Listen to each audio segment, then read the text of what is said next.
현재 시각 2026년 2월 7일 6시 4분입니다. 제 첫 방송에 함께 해주시는 시청자 여러분 진심으로 환영합니다. 저는 셀레브의 리더 댄 카시오스라고 합니다. 반갑습니다. 지금 다들 목소리 이야기를 하셔서 그러는데 처음 들으셨을 때 느낌이 어떠셨나요? 생각보다 낮아요? 더 저음일 줄 알았어요.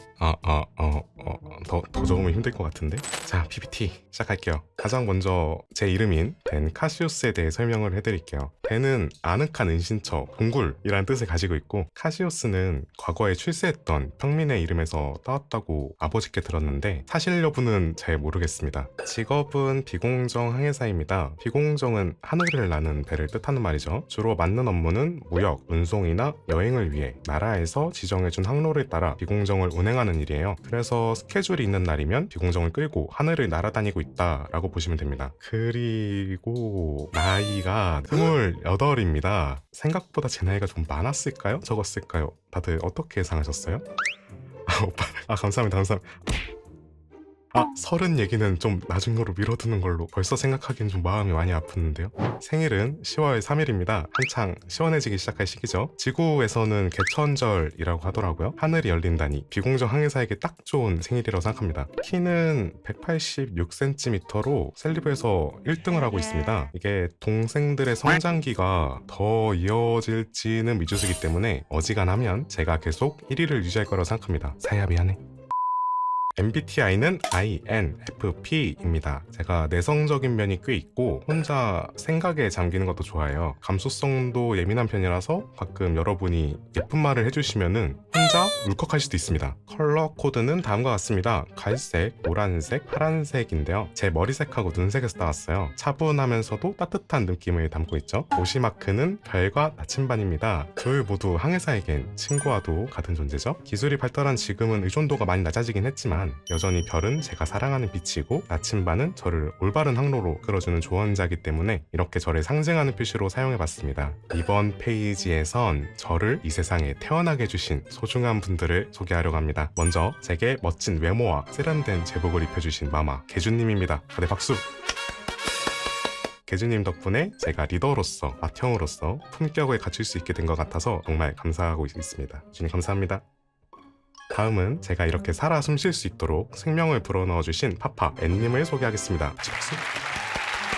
지금 깜빡이는 눈하고 미소 짓는 이 모든 움직임이 앤님의 손길에서 비롯됐거든요. 머리카락 한 올 한 올 공기 중에 흩날리는 것 좀 보세요. 정말 자연스럽지 않나요? 앤님 덕분에 제가 여러분과 눈을 맞추고 이렇게 이야기를 할 수 있게 되었습니다. 정말 감사합니다. 이번에는 제 겉모습 말고 속마음을 조금 들여다보는 시간입니다. 바로 장단점인데요. 우선 장점부터 차근차근 설명해 드릴게요. 첫 번째 장점은 공감을 잘해준다는 점입니다. 제 직업상 혼자 보내는 시간이 많을 거라 예상하시는 분들이 많은데 의외로 직접 얼굴을 비추고 안내를 해야 하는 경우도 꽤 자주 생기거든요. 그럴 때 이야기를 듣고 맞장구 치는 거를 굉장히 잘하는 편이에요. 그래서 아카데미를 다니던 시절에도 고민 상담을 많이 들어주기도 했고요. 두 번째 장점은 욕을 하지 않는다는 겁니다. 저는 어릴 때부터 거친 말이 오가는 걸 별로 좋아하지 않았어요. 실제로 욕을 쓰지 않고 살아오기도 했고요. 평화주의자라고도 할 수 있을까요? 언제나 여러분께 제 방송이 마음 편히 쉴 수 있는 안식처가 되었으면 하는 바람이에요. 마지막 장점은 감정을 잘 참는다는 점입니다. 비공정을 책임져야 하는 항해사인지라 어떤 상황에서도 차분하게 대처할 수 있도록 노력하고 있습니다. 다음은 단점을 이야기할 차례네요. 첫 번째는 제가 일을 아슬아슬할 때까지 미루는 버릇이 있어요. 근데 저는 그렇게 생각합니다. 항상 오늘보다는 다음날의 내가 더 발전한 모습이잖아요. 그러니까 내일의 나에게 맡긴다는 건 어찌 보면 굉장히 효율적인 일이지 않을까요?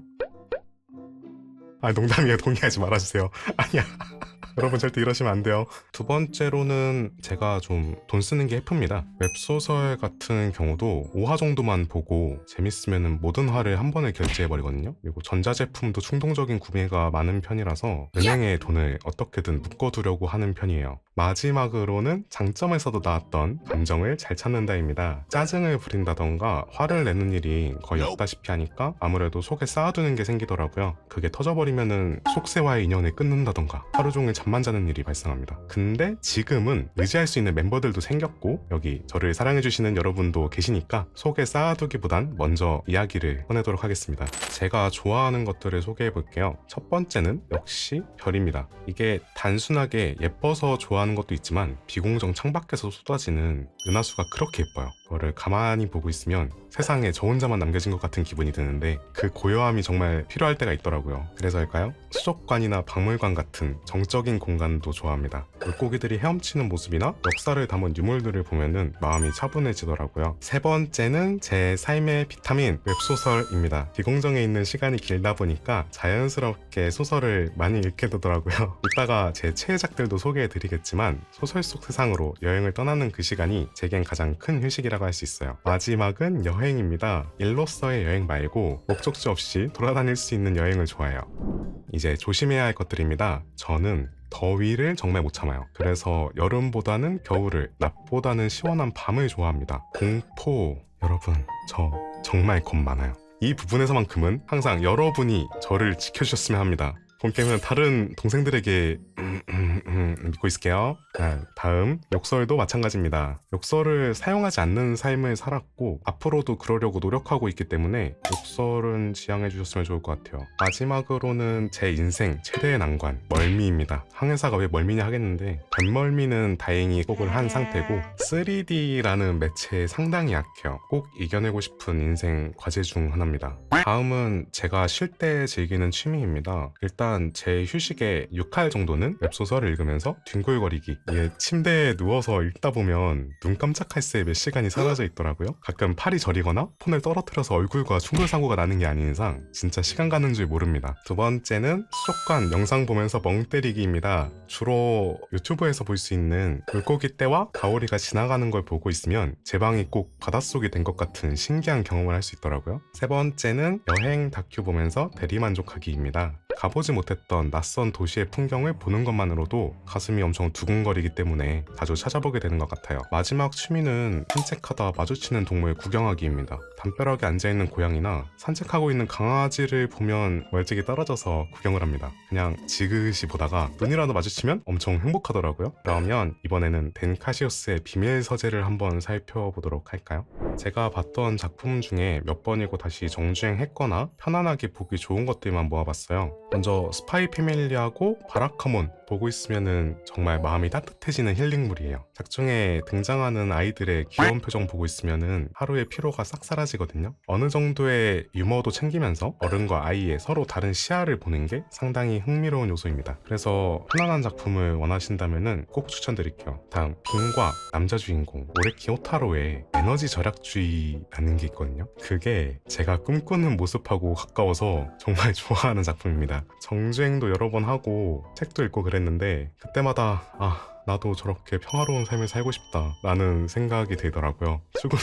추금이죠. 자, 다음 게임으로 넘어가 볼게요. 저는 자극적인 것보다는 차근차근 무언가를 읽어나가는 게임을 선호해요. 스타듀밸리 같은 게임은 저한테 어찌 보면 제2의 고향 같은 느낌으로 다가옵니다. 앞서 취미에서 제가 동물 보는 걸 좋아한다고 이야기했었죠. 그래서 좋아하는 게임이 바로 플래닛 주입니다. 동물원을 운영하는 게임인데 적당히 지어놓고 동물들만 구경하고 있어도 재밌더라고요. 자, 다음은 드디어 제가 가장 사랑하는 콘텐츠죠. 바로 소설 파트입니다. 제가 소설에 정말 진심이거든요. 일단 그 다음 출근 같은 경우는 제목부터 굉장히 눈길을 끌었었어요.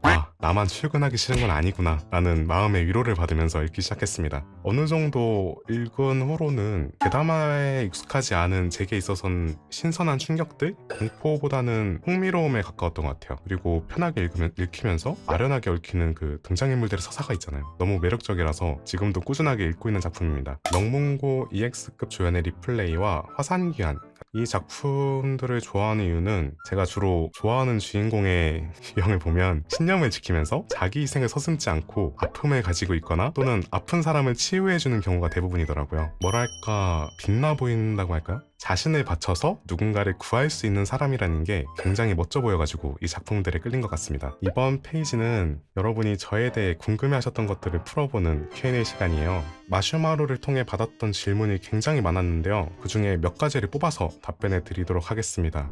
춤 잘 추시나요? 라는 질문이 들어왔는데요. 이건 진짜 예상치 못한 질문이어서 저거 받았을 당시 엄청 웃었던 기억이 있는데 제대로 제가 춤을 춰본 기억이 없어서 확실하게 대답을 하기가 어려울 것 같습니다. 나중에 기회가 된다면 꼭 춤을 춰보고 이야기해드리도록 할게요. 데니, 팬들에게 가장 듣고 싶은 말은 뭔가요? 이거 제가 예전에 트위터에서 올해 신년 목표로 어떤 걸 잡았는지 이야기를 했던 적이 있어요.